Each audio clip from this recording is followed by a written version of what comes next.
Bienvenue sur Horror News. Salut à vous fans d'horreur, ici Marc pour Horror News, l'émission qui vous déterre les infos du monde de l'horreur. Et on démarre cette semaine avec The Substance qui a remporté 3 récompenses lors des Critics' Choice Awards, repartant ainsi avec le prix de meilleure actrice pour Demi Moore, de meilleur scénario original pour Coralie Farja et de meilleure coiffure et maquillage pour l'équipe française composée de Stéphanie Guillon, Frédéric Arguello et Pierre-Olivier Persin. Demi Moore en a profité pour saluer tous les films d'horreur oubliés par les grosses cérémonies de récompense toutes ces années. Les mythiques studios Hammer partagent l'affiche de leur premier film mettant en scène un nouveau monstre en 60 ans. Le film intitulé Ithaca se déroulera dans les années 1800 et suivra un groupe de survivants dans un avant-poste perdu dans la nature sauvage du Canada alors que la faim les tenaille et qu'une force sombre les guette pour les changer en créatures assoiffées de chair humaine. Bon, il y a de grandes chances que ce soit un Wendigo. Le film est actuellement en cours de tournage. L'acteur Paul Giamatti, notamment vu dans La jeune fille de l'eau, et le collectif Radio Silence, notamment connu pour Wedding Nightmare, s'associent pour faire un biopic sur l'animateur radio spécialiste du paranormal, Art Bell.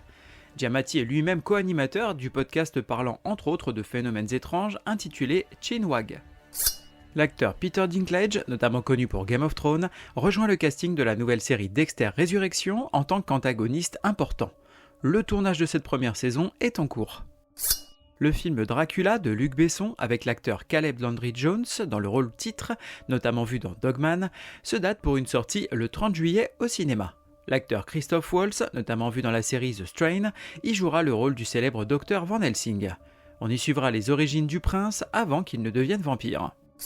Une bande-annonce pour la comédie horrifique intitulée For Sale by Exorcist. On y suivra un faux documentaire sur une exorciste et agent immobilier qui nettoie des maisons hantées afin de les revendre. C'est pas une mauvaise idée de business. Sortie prévue le 11 mars en VOD. L'acteur Christophe Lambert, notamment vu dans Mortal Kombat, et oui, c'était Raiden à l'époque, revient avec un film de loup-garou intitulé Shadow of the Wolf. On y suivra un personnage retournant dans sa ville natale auprès de sa mère malade pour y trouver une ville en proie aux attaques d'un animal meurtrier avant de découvrir un sombre secret sur sa famille. Sortie prévue le 25 mars en VOD. Une bande-annonce pour le film intitulé Gator Creek. On y suivra un groupe de touristes qui vont se cracher dans le bayou de Louisiane avant de tenter de rejoindre la civilisation alors qu'un groupe d'alligators ultra évolués les traque.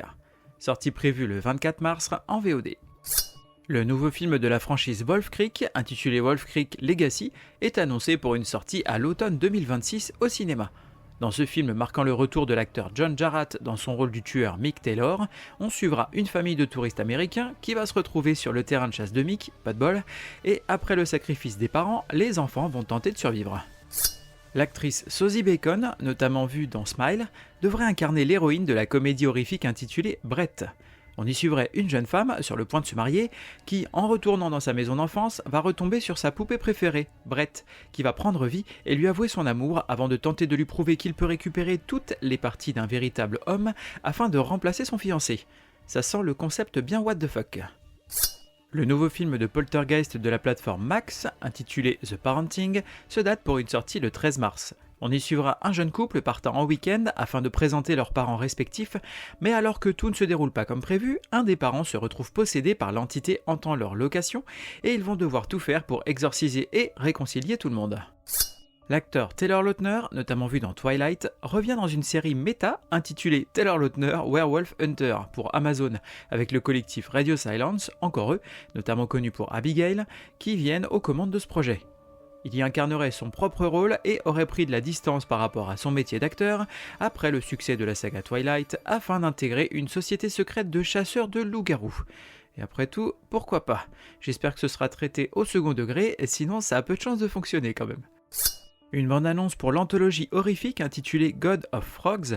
On y suivrait donc 4 histoires réalisées par des réalisateurs différents, toutes tournant autour d'une même créature qui reviendrait donc se nourrir tous les 25 ans, et les histoires prendraient donc place en 1969, en 94, en 2019 et même en 2044.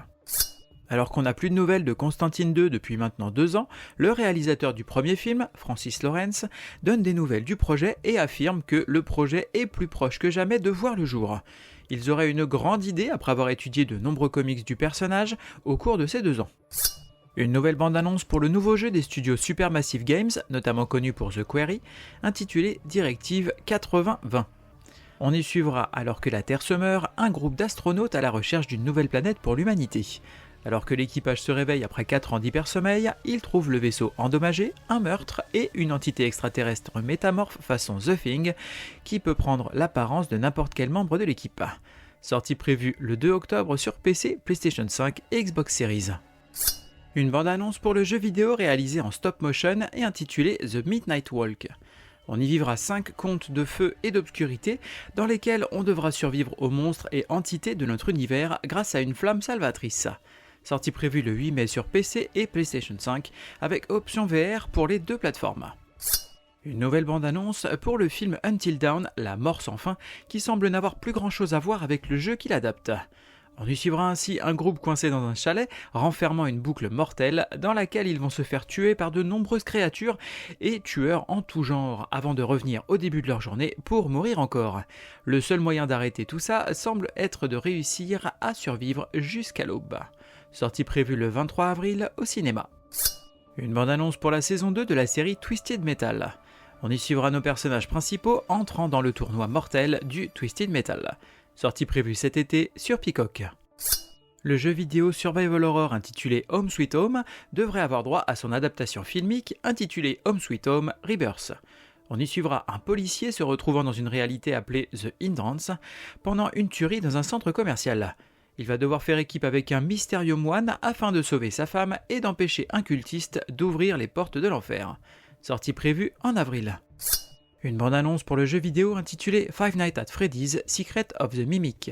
On y visitera une usine abandonnée de costumes hantée par un endosquelette capable d'entrer dans n'importe quel costume, y compris celui de votre pire cauchemar. Sortie prévue le 13 juin sur PS5 et PC. Tu vas pas nous en faire tout un fromage? Côté cinéma, on va voir The Monkey, nouveau film d'Osgood Perkins après Longlegs, qui adapte l'œuvre de Stephen King et ça s'annonce comme un film horrifique et drôle. Sortie prévue le 19 février. J'ai le pouvoir de t'accorder la vie éternelle, si tu le souhaites. Côté VOD, DVD et Blu-ray, on a Smile 2 chez ESC, donc ça sort en DVD et Blu-ray, vous avez différentes éditions, et tout ça, ça sort le 19 février. Côté streaming, on va avoir Dans la brume sur Netflix. Donc là, c'est un film français qui voit Paris submergé par une brume mystérieuse qui pousse une petite famille à tenter d'y survivre. Sortie prévue le 19 février. Little Bites sur Shudder. Une mère passe un deal avec une créature acceptant de se laisser dévorer par petite bouchée en échange de la protection de sa petite fille. Sortie prévue le 21 février.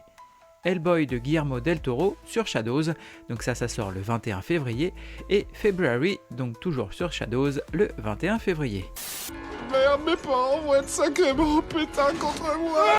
Côté livre, on va avoir Kingspawn, tome 5 en comics chez Delcourt, et donc tout ça sort le 19 février. Où avez-vous caché ce bébé? Mais quel morceau?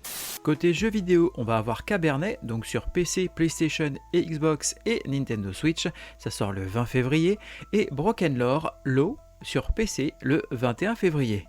Oh c'est bon, moi je viens de la campagne, alors les poulets, les lapins, les vampires, tout ça c'est kiff kiff Morico. Terminons cet épisode avec des recos et on aura le lancement de la campagne de sociofinancement pour le fanzine Monstro de l'ami Romain Oulès qui nous emmène dans son monde de monstres, de SF, de cinéma, d'effets spéciaux et de jouets à travers ce premier fanzine de 64 pages. Vous pouvez dès à présent soutenir le projet et précommander votre exemplaire, sachant que pour les revendeurs vous avez des paliers réservés avec des couvertures variantes exclusives.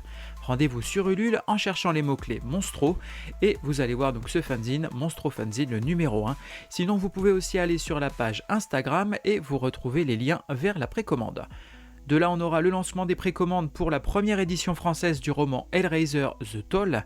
Donc rendez-vous sur les sites des éditions Faute de Frappe et Livresse Édition pour précommander votre exemplaire et retrouver l'univers culte de Clive Barker.